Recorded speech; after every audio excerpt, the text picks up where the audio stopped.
예. 6입니다. 좀 의미심장한 얘기인데요. 청와대 내에서 파열음이 들리는 건 조국 수석 당시 민정수석실만이 아닌 것 같습니다. 최근 촌각을 다투는 안보 현안이 넘쳐나는 가운데 안보실과 관련한 불화설 보도가 하나 오늘 나왔습니다. 이번에도 주인공은 바로 김현종 국가안보실 2차장입니다. 김영종 장관하고 다투신 적 있었죠? 4월 달에. 있었죠? 대통령 순방 맞습니까? 이런 언론 보도도 있었어요. 부인하지 않겠습니다. 예, 그렇죠? 고위 공직자로서의 자격이 있는 인물인지 매우 의문시하는 입장입니다. 동료 고위공직자에 대해서 제가 공개적으로 말씀드리는 알겠어요. 예. 이현정 의원님 화면부터 같이 보실까요? 이 최 비서관 얘기는 잠시 뒤에 또 짚어볼 텐데 먼저 김현종 2차장을 향해서 김현종을 자르든 나를 자르든 해라라는 게 오늘 조선일보 보도인데 보도를 인용한 겁니다. 네, 보도를 확인해 봐야겠지만요. 그러나 역대 청와대 중에서 제가 경험한 청와대 중에서 이렇게 외교안보팀이 바람잘날 없는 데는 저는 처음 보는 것 같습니다. 정말 우리나라가요, 굉장히 지금 외교안보적으로 굉장히 심각한 상황, 위기 상황에 있지 않습니까? 우리가 좀 전에 첫 번째 다뤘지만 정말 북한의 크리스마스 선물이 뭘지에 대해서 지금 굉장히 촉각이 곤두서 있고 온 전략 자산들이 지금 와 있는 상황인데, 자, 이걸 핵심적으로 다뤄야 될 국가안보실에서 이렇게 지금 불협화음이 일어나고 있다는 것은 저는 굉장히 심각한 문제라 봅니다. 자, 더군다나 지금 김현종 국가안보실 2차장과 그 밑에 있는 평화기획비서관인 최종건 비서관 간의 갈등설이 상당히 예전부터 상당히 불거져 나왔어요. 특히 이제 김현종 지금 차장과 최종건 비서관 같은 경우는 굉장히 외교안보 노선에 근본적으로 좀 달리하고, 또 하나는 이 김현종 차장의 스타일, 업무 스타일에 대해서 내부적으로 불만이 굉장히 많은 것 같습니다. 좀 전에 우리가 강경화 장관하고도 이야기 나왔지만 두 사람이서 호텔 로비에서 대판 싸웠다는 거 아니겠습니까? 예. 그걸 많은 사람들이 목격을 했고, 또 더군다나 이제 비서관하고도 또 이렇게 불협화음이 있어서 비서관이 휴가를 내고 갔다 온다든지, 더군다나 이런 게요, 지금 보면 정말 한시가 급한 상황입니다. 시시각각으로 정말 외교안보 팀들은 뭔가 북한을 향해서, 미국을 향해, 중국을 향해서 지금 시각을 곤두세워야 할 이 상황에서 서로가 지금 노선을 놓고 싸운다. 그걸 또 대통령이 방치하고 있다. 저는 그리고 지금까지 외교안보에 있어서 상당한 실패를 많이 봤습니다. 그럼에도 불구하고 왜 대통령은 지금까지 국가안보실이나 그다음에 외교 라인을 이렇게까지 계속적으로 고집하는지 저는 이해할 수 없는 상황입니다. 자, 그래서 지금 화면을 보시면 이 최종건 비서관은 지금 청와대 출근 안 한다라는 보도까지 나왔는데, 장현철 평론가님. 그런데 지금 관계를 보면 직속 상관이잖아요, 김현종 2차장이. 그런데 김현종 차장을 자르든 나를 자르든 해라라고 하면 대단한 강심장일 텐데 최종건 비서관 그렇게 청와대 내에 우군이 많은 겁니까? 우선 가장 먼저 언급해야 될 인사 역시나 문정인 외교안보 특보일 것 같습니다. 이른바 연정 라인이라고 하죠. 연세대 정액가 라인이라고 문재인 정부의 외교안보 전략을 세팅한 라인이 그 정점에 문정인 외교안보 특보가 있고요. 그리고 중간에 김기정 전 국가안보실 2차장이 있습니다. 김기정 전 2차장 같은 경우는 그런데 2017년 5월 24일에 임명이 됐다가 6월 4일에 임명이 철회가 됐어요. 개인적인 문제 때문에 열흘 만에 임명 철회가 됐습니다.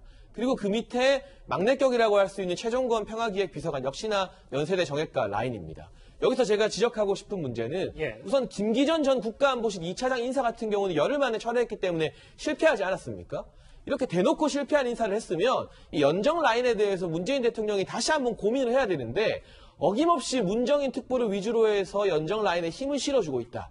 그렇기 때문에 이 최종건 비서관 같은 경우 이른바 86 운동권 그룹과의 친분도 두드러진다고 하지만 문정인 특보의 영향력을 믿고 이렇게 사실 공무원 사회, 관료 사회에서는 상상하기 힘든 이 하극상적인 태도를 보이는 것이 아닌가 싶고요.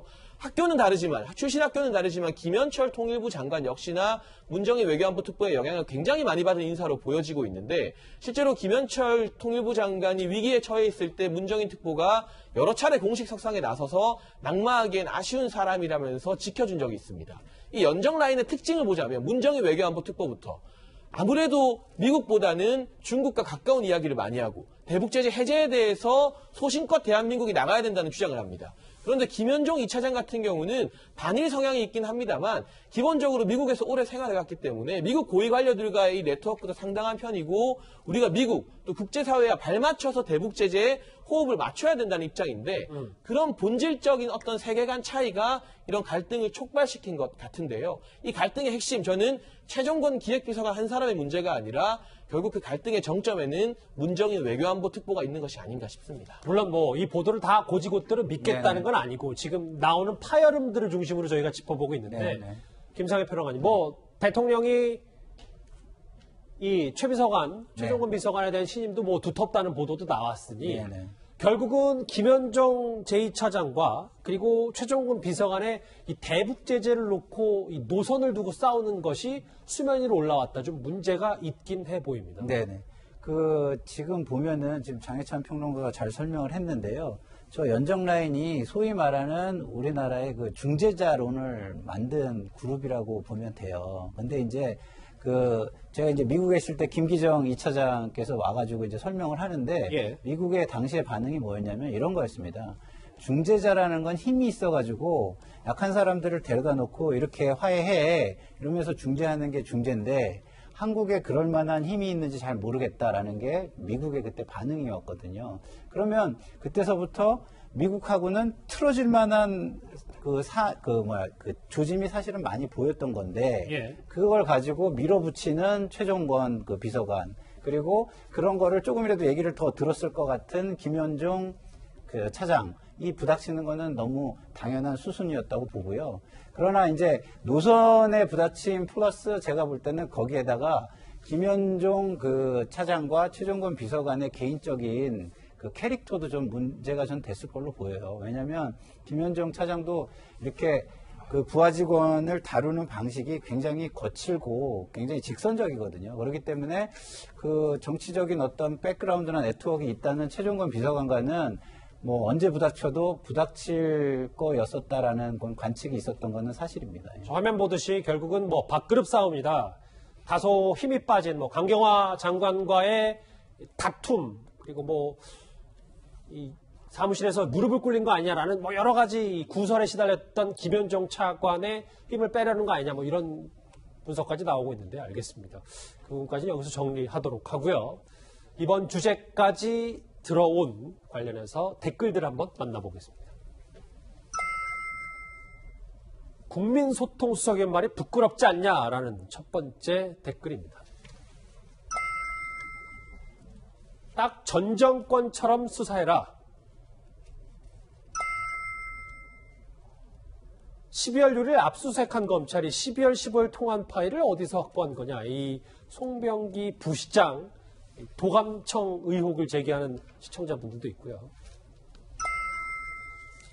풍문을 적은 메모라니 할 일이 그리 없냐라는 얘기. 국민을 뭐 바보로 하냐라는 지적까지 있네요. 마지막입니까? 검찰이 정도를 달리고 있다. 검찰개혁을 결국 조국이 한 셈이다. 검찰개혁 관련된 마지막 댓글까지 만나봤습니다.